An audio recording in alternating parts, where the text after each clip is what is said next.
Thanks for being here. Subscribe to Cheating Stories Best, so you don't miss new stories. Gary stayed at the Cutler plant just long enough to find a new job at another local plant. He got a job at NX, where he worked the same shift for 30 cents more per hour. After being discharged from the hospital, he moved in with his mother along with his sons. Life went on. Gary's mother assumed all of his financial responsibilities. His salary was deposited directly into their joint bank account. The house he shared with Maria remained a kind of sanctuary of their marriage. All the boys' belongings were moved to their grandmother's house, which now became their home. Gary himself took only his clothes and the Monte Carlo car. Everything else remained in the old house. Maria's 1984 station wagon was sold. Since the paramedics took him away from the house, Gary had not returned there. His brother Jack went to the house, collected the necessary things, and brought them to him. Gary's mother made sure the mortgage on the house was paid. She encouraged him to go out, socialize, and maybe even find a new partner, but Gary was not interested in anyone except his Maria.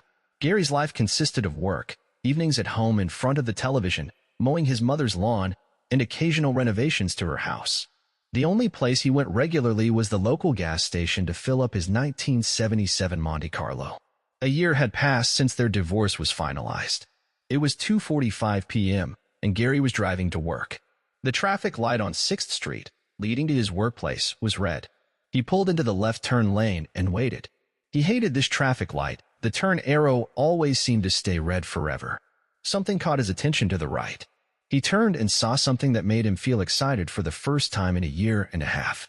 Gary had always been a Chevrolet fan. In front of him sat a brand new metallic red 1993 Corvette ZR1 with a 40th anniversary commemorative package and bright emblems on the hood, trunk, and side air intakes. He was delighted. He barely noticed the beautiful woman behind the wheel. But when he finally looked at her, his heart almost jumped out of his chest. Was it her? He could have sworn it was Marissa Tomei, the actress. She looked straight at him. Her makeup, eyeliner, and pink lip gloss made her even more attractive. Her medium-length curled hair was slightly tousled by the wind, making her look incredibly pretty. This was definitely her, he thought. Look at this car, and at her. Wow, she is even more beautiful in real life than on the screen. What is she doing here, in this small town? Maybe they are filming a movie or an advertisement. Then he remembered his own appearance. His hair had almost grown back to the length it had been in high school, but now his hairline had started to recede a little, and he began to resemble the comedian Gallagher. He was wearing a dirty old t-shirt and worn jeans. That is why she is looking at me, he thought. The light turned green, but Gary did not notice. The car behind him honked, and he drove off. He took another look at the woman in the Corvette. She gave him a small smile and waved as he drove away. He pulled into Hardee's parking lot on 6th Street and stopped. His eyes filled with tears. He covered his face with his hands and began to sob. The woman who smiled and waved at him, was it Maria? "Hi, Maria," he whispered. After a few minutes, Gary calmed down and drove to work. It was a difficult night, but somehow he made it through. Later, after work, in the shower, he could no longer contain his emotions. Tears and sobs came again. In the 16 years they had been together, Maria had never worn makeup. He had always thought she was naturally beautiful. But seeing her like this, he realized that she was incredibly, amazingly beautiful. She looked so good in that Corvette that he felt ashamed he could not provide better for her. Gary's mother heard him crying in the shower and became curious. "What happened? Are you okay?" she asked when he came out of the bathroom. "Nothing," he replied. "Gary, I know that is not true. What happened?" He looked down at the floor. "Today, I saw Maria." "Have you talked to her?" "What did she say?" his mother asked. No, she stopped next to me at the traffic light. She looked. I did not even recognize her. She had her hair done, makeup. She looked like some kind of actress, Mom. She was so beautiful. Mom, I still love her," he said, and burst into tears again. His mother hugged him. "Oh, Gary, I do not know how to help you," she said, and tears also began to flow down her cheeks. When Maria and James returned from Paris to live in James's house, their nightlife became a daily routine, sometimes 3 or 4 times a day. On Saturdays and Sundays, when James did not have to be at work, they sometimes spent the whole day walking around the house without any clothes, having intimate moments in different rooms, or swimming in the pool completely naked.